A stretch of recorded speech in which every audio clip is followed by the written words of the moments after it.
Hey guys, what's going on? Welcome back to Crypto Hell. Apa kabar semuanya? Semoga kalian baik-baik aja. Hari ini tuh hari Rabu ya, tanggal 15 Juni 2022 jam 10.48. Mungkin teman-teman akan mendapatkan video ini sekitar jam 12 atau setengah 1 siang ya guys.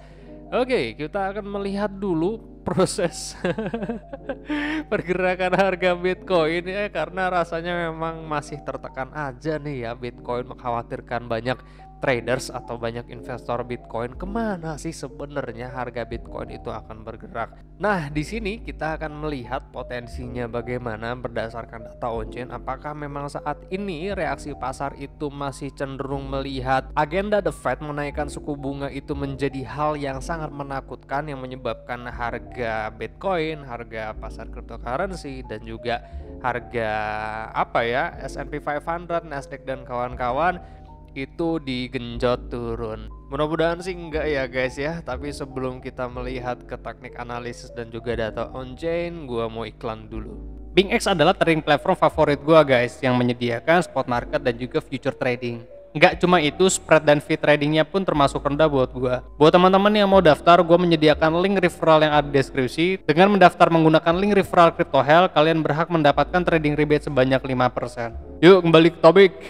Oke guys, kita akan melihat berdasarkan data on-chain-nya ya guys. Hari ini itu kita akan melihat exchange flow yang sempat naik sekitar 2% per hari ini, 24 jam terakhir. Ini memang sedikit mengkhawatirkan buat gue sendiri, karena kalau kita ngelihat adanya matriks yang naik seperti ini, berarti tingkat distribusi Bitcoin dari wallet to exchange itu sangat besar, sangat dominan saat ini ya.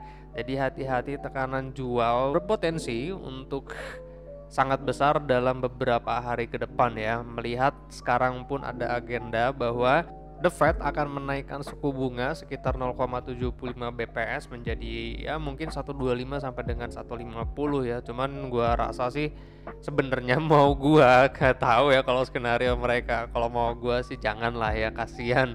Ini CPI pasti akan naik guys. Jadi ya yang tertekan di sana pasti adalah masyarakat, dan so pasti juga indeks rupiah terhadap USD itu pasti akan juga melemah. Sekarang kan ada di sekitaran 14.500 kalau nggak salah ya, nanti kita akan cek juga. Nah, terjadi pelemahan seperti ini tuh mengkhawatirkan bahan pokok pasti akan naik gitu.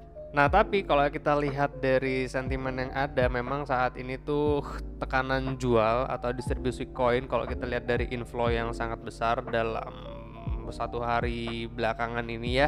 Nah, jadi teman-teman yang trading di future market pun ya harus berhati-hati. Gua rasa sih jangan dulu ya mengambil posisi apapun, karena masih sangat volatil saat ini. Bisa aja tahu-tahu ada whales yang beli dalam jumlah besar di saat harga menurun, terus teman-teman terliquid karena tiba-tiba harga ngepam. Atau bisa aja teman-teman yang long dari harga saat ini karena ada sentimen negatif, ternyata harga tertekan dan teman-teman kena stop loss lagi ya. Kalau sekarang wait and see terlebih dahulu aja menurut gua, sampai dengan nanti FOMC meeting ini selesai ya guys.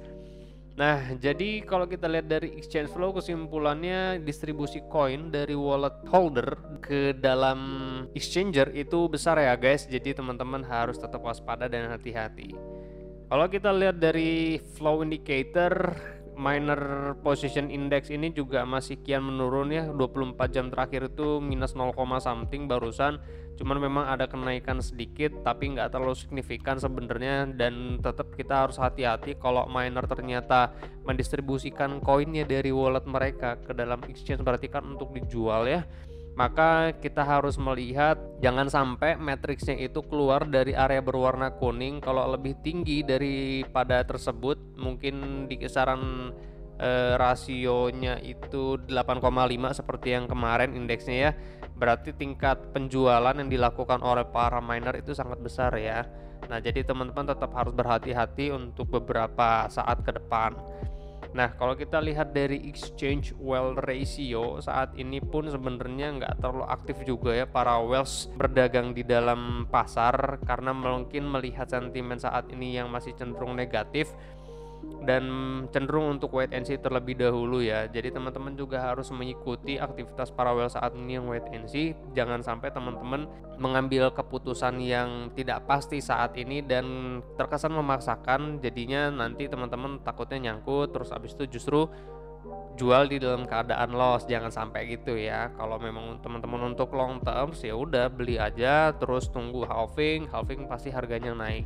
Kalau kita lihat dari market indicator, kita lihat estimate leverage ratio. Untuk estimate leverage ratio pun saat ini yang nggak ada kenaikan juga nggak ada penurunan yang pasti. Yang pasti sih saat ini memang pada derivatif market pun ya masih cenderung sepi dan masih wait and see terlebih dahulu karena penggunaan leverage pun ya nggak bergerak kemana-mana saat ini. Jadi ya teman-teman yang berada pada derivatif market tradingnya ya tetap harus berhati-hati ya guys. Tapi kalau kita lihat dari sini short term solder ini memang cenderung lebih dominan kalah saat ini ya. Jadi mereka menjual dalam keadaan rugi dibandingkan long term solder yang dimana memang saat ini rasionya rendah, berarti teman-teman yang trade long terms itu masih dalam keadaan profit ya guys. Dan jika kita lihat berdasarkan MVRV ratio, udah belepotan gua ngomongnya. Nah, ini kan yang kita bahas ya dalam beberapa bulan belakangan bahwa kita expect MVRV ratio itu berada pada area akumulasi atau rasionya di bawah 1. Sekarang kan 0,9, berarti harga Bitcoin itu sekarang sedang under value. Tinggal keputusan teman-teman aja nanti mau nunggu sideways terlebih dahulu membuat sebuah triangle boleh, melihat harga stabil dulu nggak jadi masalah, atau memang teman-teman saat ini kalau percaya yakin bahwa halving 2024 harga akan naik dan sekarang cenderung murah atau diskon harga Bitcoinnya terus mengakumulasi pun ya nggak jadi masalah. Jadi tergantung keputusan teman-teman. Adapun kalau gue sendiri sebenarnya ya udah mulai akumulasi ya, karena mengacu 2024 nanti halving sih sebenarnya. Kalau gue di harga 23 kemarin gue juga udah akumulasi. Nanti juga di harga 17 pun gue masih nunggu, masih ada beberapa persen modal gue yang gue tungguin di situ. Kalau sampai 17 nantinya kena ya berarti rezeki gue. Kalau misalkan saat ini ternyata membuat sebuah triangle, nanti kita akan hitungkan berdasarkan technical analisisnya. Berarti nanti gue akan mengambil kesempatan di saat harga itu berada pada bottom Elliott wave, si wave Y nya gitu. Nanti kita akan bahas deh berdasarkan technical analysis ya. Cuma untuk saat ini harga Bitcoin berdasarkan market indicator MVRV ratio-nya udah diskon atau murah ya guys. Nah ini kan yang paling penting nih teman-teman, banyak banget yang trade di future market.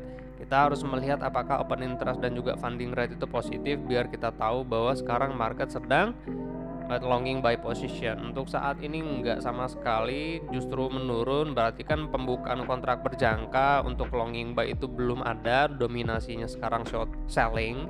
Jadi teman-teman harus tetap berhati-hati yang mau longing buy position untuk menentukan posisi yang pas.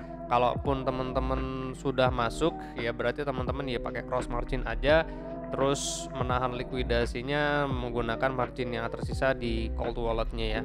Terus kalau kita lihat berdasarkan funding rate saat ini memang negatif, maka kesimpulannya memang betul dominasi pasar di future dan juga di option market itu short selling ya guys. Jadi teman-teman yang mau longing buy position tetap harus berhati-hati untuk mencari posisi long buy-nya yang pas. Nah tapi kalau kita lihat dari sentimen yang ada saat ini, tekanan jual ya mungkin karena memang saat ini melihat reaksi pasar gara-gara agenda FOMC kali ya. Cuma kalau kita lihat dari 100 rich Bitcoin addresses, mereka tuh masih tetap akumulasi guys. Tanggal 14 bulan 6 yang pertama itu udah masuk juga sama ini 722 Bitcoin. Tanggal 14 kemarin wallet nomor 2 pun sama sekitar 94 Bitcoin. Last outnya itu terakhir yang pertama adalah Januari 28 sekitar 449 totalnya. Nah terus yang hari ini masuk itu sekitar 749 di wallet nomor 3. Dia sekarang berarti kepemilikannya sekitar 128,587 Bitcoin. Gila banyak banget nih sumpah. Nah jadi memang saat ini mereka pun ya masih tetap akumulasi guys. Ini yang Juni tuh banyak banget. Juni, ini Juni, ini Juni, Ini ada lagi hari ini tanggal 10 tuh. Nah, terus yang nomor 10 pun sama, dia Juni. Terus mana lagi? Banyak yang Juni nih. Ini juga Juni tuh, Juni. Jadi ya memang mereka pun para whales ini masih tetap akumulasi Bitcoin walaupun harganya saat ini cenderung menurun dan menakutkan untuk para retail ya. Karena kan fear index saat ini lagi ekstrem fear banget. Para whales ini melihat pasar seperti mana justru seneng gitu ya, karena memang kepemilikan uangnya juga, fiatnya juga banyak sih ya. Kalau kita kan ya pas-pasan terus habis itu memaksakan makanya kita kayak market seperti ini tuh takut gitu kan. Kalau misalkan duit kita banyak sih nggak jadi masalah sebenarnya, harga diskon beli aja. Nah tapi selain ada yang in dan out pun ya, banyak juga dari beberapa wallet yang ada mereka cuma akumulasi doang nih. Seperti contohnya ini ada last in tuh tanggal 10 tapi dia nggak pernah menjual sama sekali. Ini kepemilikannya 79.957 Bitcoin. Nah ini adalah koin yang cuma akumulasi aja, tidak mendistribusikan koinnya untuk dijual guys. Adapun ini kapan nih, 2010 terakhir tuh dia last outnya, dan ini pun kecil cuma 4 Bitcoin guys. Dan ini tuh 2010 terakhir dia last out juga sama. Ini cuma 6 Bitcoin. Sekarang 6 Bitcoin aja sekitar harga berapa? Sekarang kan 300 jutaan ya. 300 kali 6 lah berarti ya. Sekitar 1 M-an. Nah ini dia dompet-dompet yang cuma akumulasi aja, nggak mendistribusikan koin atau tidak menjual Bitcoinnya. Ini Bitcoin maksimalis banget sih sebenarnya.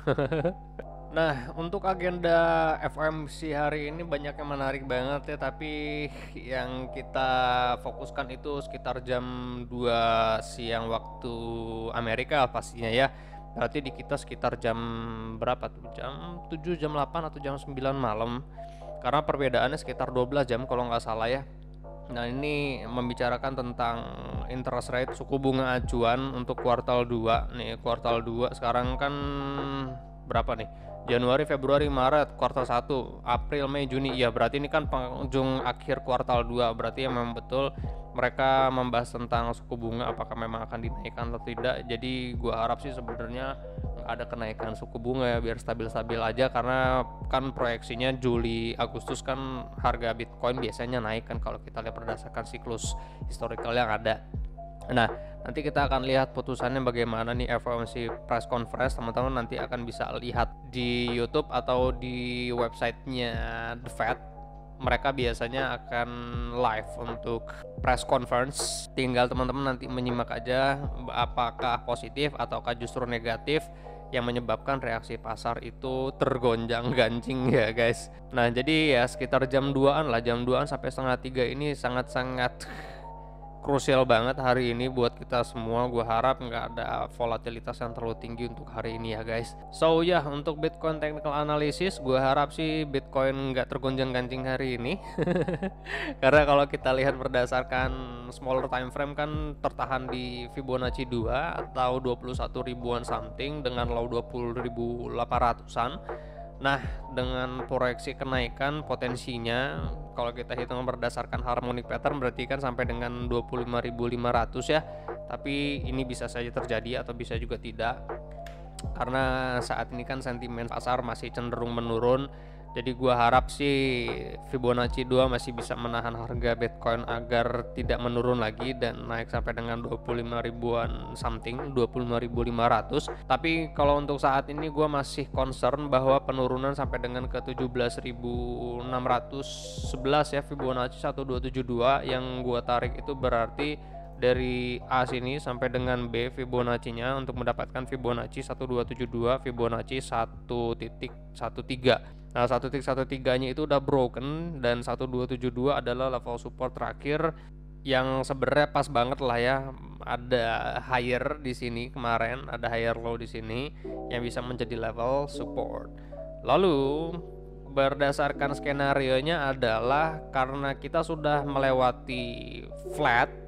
Ini kan adalah area flatnya A, B, dan C menjadi W, maka saat ini potensinya Bitcoin adalah kenaikan any tree, yaitu 3 gelombang kenaikan A, B, dan C. Nah pertanyaannya adalah nanti kenaikannya apakah memang akan bereaksi dia flat di dalam kandang babi, level resisten berapa nih berarti ya, 31 ribuan dan juga 17 ribuan, berarti kan di sini A, B dan C, atau justru broken resistance A, B dan C-nya sampai dengan Fibonacci 0,5 di harga 43.300-an. Karena gue menghitungkan saat ini skenario-nya adalah double combination, maka nanti kita akan hitungkan setelah adanya kenaikan 3 gelombang sampai dengan W dan X. Maka setelah X ini kita akan menghitungkan apakah dia akan membentuk sebuah triangle atau justru dia akan menurun lagi untuk membuat zigzag lagi ya. Cuma yang paling pasti adalah X itu bisa menjadi apa aja nantinya di saat dia menurun, atau X itu nantinya adalah cikal bakal dari sebuah triangle pattern gitu. Nah, Y ini adalah akhirannya. Jadi kalau teman-teman hitung mungkin seperti ini ya, A, B dan C. Setelah itu dia turun lagi A, B dan C, A, B dan C, A, B dan C, membentuk sebuah triangle. Tinggal teman-teman tarik aja garis trendline berdasarkan higher low dan juga lower high-nya. Setelah itu kita akan mencari si Y-nya sebagai lower terakhir sebelum harganya itu broken dari level resistannya itu ya. Cuman kalau berdasarkan perhitungan memang pasti sebenarnya kalau saat ini harga Bitcoin berpotensi untuk bikin triangle di akhiran Y-nya. Gue belum menghitungkan lagi sih sebenarnya untuk proyeksi paling jahatnya gimana. Untuk saat ini gue masih menduga bahwa ada potensi Bitcoin itu dia flat di atas 17.611 lah gitu. Karena ini adalah level supportnya. Mungkin probability-nya akan mirip sampai 2000 berapa nih? 2015 ya, 2014 dan 2015 membuat seperti ini dia A, B dan C, lalu flat di atas level resisten $207 sama seperti yang ada di sini, berarti flat di atas 17.000 dan juga di atas 19 ribuan. Nah, kalau untuk saat ini kan belum ketahuan karena belum ada lower low-nya. Jadi ya kita harus menunggu lower low-nya terlebih dahulu. Setidaknya kita lihat weekly time frame aja guys, karena weekly time frame itu berada pada area oversold lah, sama seperti 2015 kemarin ya. Area testingnya itu kisaran 26,32an lah untuk berdasarkan RSI-nya. Dan kalau teman-teman mau long term atau menunggu dulu keputusan atau kesimpulan, ya teman-teman nanti bisa entry longing buy-nya di saat RSI itu berpotensi untuk golden cross pada weekly time frame, ya baru teman-teman ambil keputusan, oke, akan ada reaksi pasar harga bergerak naik.